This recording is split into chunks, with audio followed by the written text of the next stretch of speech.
With our garden guy, Charlie Stocker. And Charlie, Betty called, and she would like to know when you plant a crepe myrtle bush.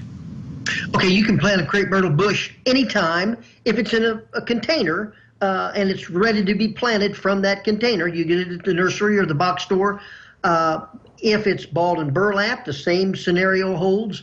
But really, as the soil temperatures start cooling down, generally October, November, that is probably, we have better success and results with planting October, November than any other time. Even though the soil temperatures, even though the ambient temperature above the ground is getting colder, the soil temperatures are just perfect for a lot of good root growth. And that's what we really want from those plants. So October, November. Do crepe myrtles need a partner? Do you have to have 2 or more plants?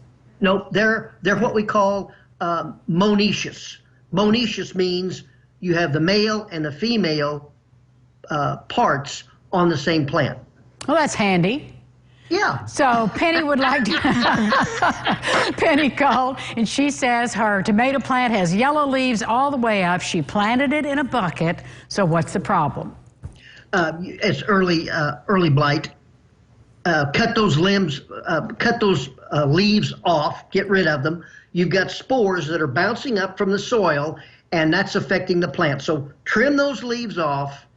It's not a lack of nitrogen or iron or anything else. And then mulch the base of the soil underneath the tomato plant. And when you water the soil and not the tomato plant. But that's definitely the first indication of early blight on a tomato plant. Well, and it'll devastate the plant. It'll devastate the plant. Well, remind everybody, because we've talked about this a good bit, about the importance of putting that mulch around, because that's not something I ever did until I had a conversation. It really is. Why is that so important? Do you do it now? No, because I didn't do tomatoes this year. Okay. I did mulch you want last to put that time. mulch around the base because that covers up the spores, because when you water, the spores bounce up, and they're everywhere. It's not like you want to get rid of the spores. You're not going to get rid of the spores, so you have to learn to live with them. And you do that simply by covering them with mulch. And then when you water the mulch, the spores stay underneath that mulch and can't bounce up onto the leaf structure.